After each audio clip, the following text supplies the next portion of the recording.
In 1839, Britain went to war with China, not for territory, not for ideology, but for the right to sell narcotics.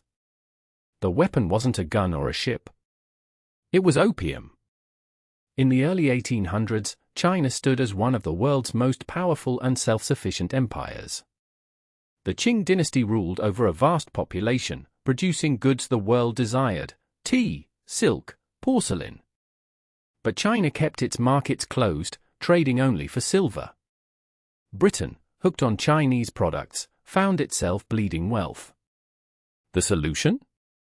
Flood China with opium.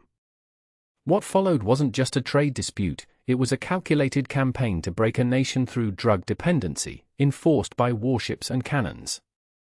By the 1820s, the British East India Company had turned India's poppy fields into a lucrative machine. Opium production soared, and the drug was smuggled into China in massive quantities.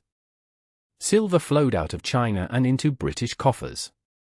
Addiction spread like wildfire. By the 1830s, millions of Chinese were hooked.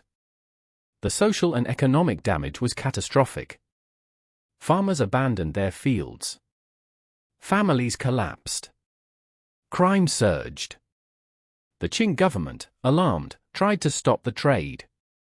Officials seized and destroyed opium shipments. They wrote letters to the British Crown pleading for an end to the destruction. But Britain wasn't interested in diplomacy. They had a trade imbalance to fix, and opium was the tool. In 1839, Chinese official Lin Sexu confiscated and destroyed over 20,000 chests of British opium in Canton. It was a direct challenge to British economic interests. Britain responded not with negotiation, but with gunboats. The First Opium War began. The British Navy, armed with modern steam-powered ships and superior firepower, decimated Chinese defenses. Coastal cities were bombarded. Chinese troops, armed with swords and outdated muskets, were no match. By 1842, China was forced to sign the Treaty of Nanjing, the first of the unequal treaties. Hong Kong was ceded to Britain. 5 major ports were opened to foreign trade. And most critically, the opium trade was effectively legalized. But the worst was yet to come. The Second Opium War erupted in 1856, this time with France as Britain's ally. The pretext? A Chinese-owned ship flying the British flag. The real reason? To secure even greater concessions. Beijing was captured.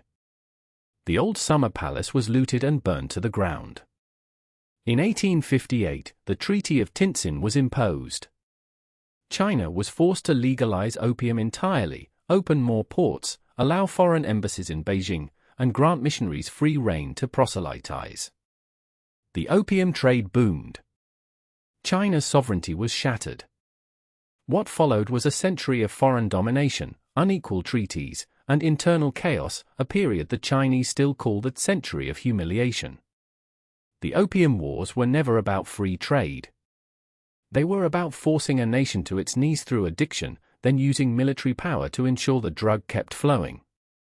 Britain turned opium into a weapon, and China into a casualty. The scars of that era still shape global politics today. The Opium Wars didn't just change China, they rewrote the rules of global power. And the scars they left are still shaping the world today. What role do you think this hidden history plays in today's conflicts?